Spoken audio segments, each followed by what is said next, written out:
nouveau numéro du podcast. Je suis assez excité pour faire ce numéro parce que c'est un sujet que j'aime beaucoup, qui moi m'a fait morfler aussi pas mal, et je sais que j'ai souvent la question aussi, et qu'il y a tellement de conneries racontées là-dessus. C'est la deuxième fois en 2 podcasts que j'utilise le mot conneries, que c'est important pour moi d'en parler. Aujourd'hui, on va parler des affirmations et de la visualisation. Si tu es un peu dans le développement personnel, tu dois savoir ce que c'est. Si tu ne sais pas, il n'y a pas de souci. Une affirmation, c'est quand tu te répètes une phrase positive sur toi-même ou sur la vie. Je sais pas, le matin à te lever, où tu vas te répéter par exemple 10 fois de suite: je suis 100% confiant et ma vie m'apporte de l'abondance.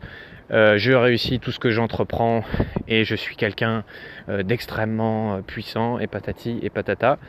Bref, toutes ces conneries où on te fait croire que pour avoir du succès, pour réussir dans ta vie, pour être heureux, il faut que tu te mettes devant ton miroir, que tu te répètes 20 fois la même chose et que tu t'auto-persuades, c'est un peu le principe de la méthode Coué, que tu t'auto-persuades que tu es le plus confiant du monde, que tu réussis tout ce que tu entreprends, que tu es heureux et épanoui, alors qu'au fond de toi tu n'es pas confiant, au fond de toi tu n'es pas heureux, et au fond de toi tu échoues comme tout le monde.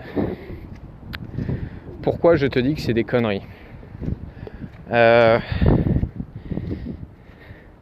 En fait, dans tous les bouquins de développement personnel un peu ciblés sur la performance, le succès, comment avoir du succès, je m'en suis tapé un bon paquet de ces bouquins-là qui m'ont apporté plein de choses. Je suis pas en train de cracher dessus, et il y a vraiment des bouquins super sur la performance, le succès, tout ça. Mais au bout d'un moment, quand tu fais le tour de tous ces bouquins-là, tu te rends compte que ceux qui te parlent d'affirmation ou de visualisation, donc visualisation, visualiser ton succès futur, de comment va être ta vie, machin, souvent ils te disent la recette de comment ils ont fait eux pour réussir. C'est-à-dire qu'à un moment donné, ils ont réussi dans leur entreprise, dans leur business, dans la vie en général, ils sont devenus un grand sportif, un grand coach, un grand ce que tu veux. Et donc ils se posent la question, ou on leur pose la question dans le livre: c'est quoi ta recette du succès ? Qu'est-ce qui fait que tu as gagné tant d'argent ? Qu'est-ce qui fait que tu as été si performant ? Qu'est-ce qui fait que patati patata ? Et donc le gars à qui on pose la question, ou la fille, faut bien qu'il trouve une recette. Et donc il va se poser la question: comment j'ai fait moi ? Et il est possible que ce gars-là, ou cette fille-là, ait fait des affirmations devant sa glace. Et donc se soit dit: du coup, les affirmations devant la glace, ça marche. Oui, j'ai fait des affirmations, aujourd'hui j'ai plein de succès, donc les affirmations donnent le succès. Ça, c'est l'image que tu as, mais pas l'image de ce qui se passe en coulisses. Parce que ce qui vient de se passer, ça s'appelle une évidence rétrospective. Ça veut dire qu'après avoir atteint ton objectif, ou atteint le succès, ou ce que tu veux, tu commences à te demander pourquoi, et tu commences à choisir dans ton passé des éléments que tu crois ou que tu penses qui ont été responsables de ton succès. En vérité, tu n'en sais absolument rien si c'est les affirmations qui t'ont permis d'avoir du succès. Mais, comme tu en as fait, et comme lui-même avait déjà lu un bouquin qui lui avait dit les affirmations c'est bien, il faut en faire, il va dire oui, ça marche. Mais est-ce que tu crois que les 95% de gens qui se sont cassés les pieds à faire des affirmations devant leur glace pendant des semaines ou des mois et qui n'ont pas eu les résultats escomptés écrivent un livre ? Parce que la réalité, c'est ça. C'est que chez 95% des gens qui sont des bons élèves, qui vont faire leurs affirmations, qui vont se répéter devant la glace, qui sont formidables, ça ne marche pas. Mais quand ça ne marche pas, tu vas pas faire une vidéo sur ton Facebook pour dire: j'ai une super nouvelle aujourd'hui, ça fait 6 mois que, comme un con, je me répète des choses devant ma glace et qu'il se passe rien du tout, donc je voulais vous le partager. Non, ce que tu vas voir, c'est la partie immergée de l'iceberg qui va te montrer les 5% qui a fait des affirmations et qui a eu du succès. Qui ne veut pas dire que c'est parce qu'ils ont fait des affirmations qu'ils ont eu du succès.